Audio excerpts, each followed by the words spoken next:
Olá pessoal, eu sou Mário Vasconcelos e esse é mais um vídeo do canal Universo Numérico. Por acaso você já teve dificuldades com o tema funções matemáticas? Quem não teve, né? Saiba que você não está sozinho.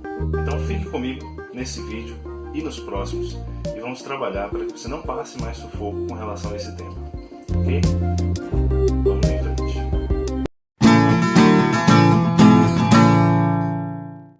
O tema funções é de extrema importância para a matemática.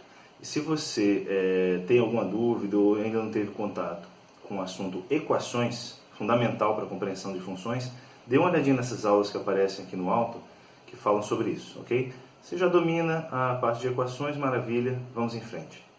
Outra coisa que eu não poderia tratar o assunto funções em um vídeo só, ficaria muito extenso, então preferi partir em alguns vídeos, fazer uma introdução e tratar de alguns tipos de funções nos vídeos seguintes, ok? Mas o que é uma função? Podemos escolher três definições. Vamos à primeira, que seria dizer que uma função é uma fórmula ou expressão que mostra, em linguagem matemática, como algo acontece. Então, se vou a uma padaria e o pão está custando R$12 por quilo, o custo da compra vai depender do peso dos pães que eu pedi e do valor do quilo de pães. No caso, V já está definido, é 12. Então podemos dizer que o custo depende do peso, ou seja, é função do peso. Então, recapitulando, C é o custo dos pães, V é o valor do quilo do pão e P é o peso dos pães. Então vamos lá. Partindo desta função, substituímos o valor do quilo, que é 12. Digamos que eu peça meio quilo de pães. Então vamos substituir o P por 0,5, ou meio. Multiplicando 12 por 0,5, obtemos 6. Observe que as unidades se cancelam e, naturalmente, obtemos o resultado R$6. Um outro exemplo clássico. Diz a lenda que Sir Isaac Newton, descansando à sombra de uma macieira, observou a queda de uma maçã e, num passe de mágica, visualizou a fórmula de atração gravitacional. Certamente não foi bem assim. Ele estudou o fenômeno e, após muita teoria e prática, chegou à fórmula da força. Uma força que depende das massas dos corpos e da distância entre eles. A letra G não é uma variável, é sim uma constante. Ela possui valor certo. Enfim, a força F depende de três fatores. Ela é função das massas e da distância. Não se preocupem, não se liguem muito nessa fórmula. Isso é um assunto futuro, motivo para um outro vídeo de repente, tá? O importante é vocês saberem que ela também é uma função. E por que os matemáticos, os cientistas buscam padrões e representam esses padrões de uma função? Porque você sabendo como um fenômeno se comporta, você pode prever o futuro. Alguns exemplos.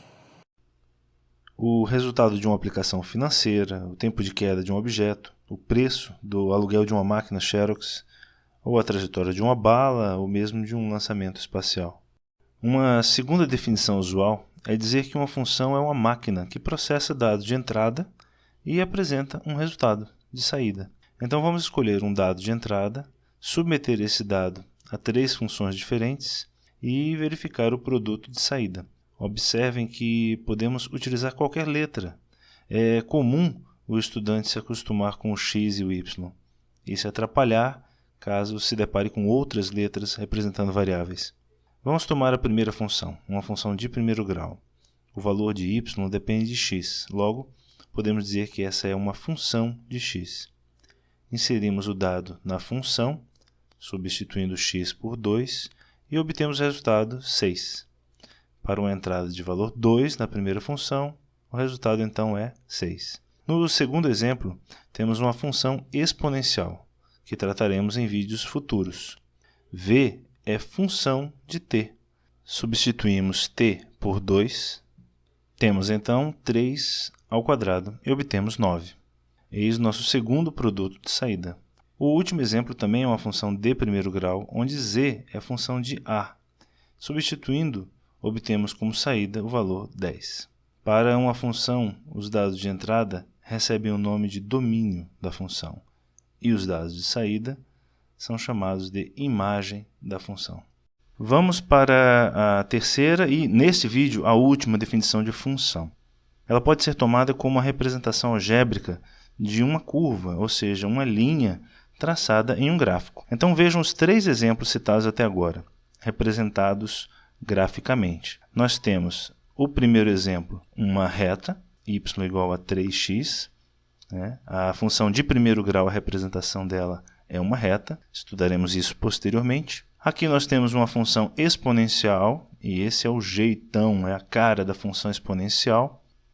E nós temos, como último exemplo, uma outra função de primeiro grau, também aqui representada por uma reta, como é característica das funções de primeiro grau. Tá bom? Pessoal, quase tudo que ocorre no mundo, na natureza, na ciência, no mercado financeiro, tem um padrão. E sempre se busca identificar esse padrão. Alguns são mais simples, outros são mais complexos, e esses padrões eles podem ser representados por funções. Nos próximos vídeos vamos estudar os principais tipos de funções, ok?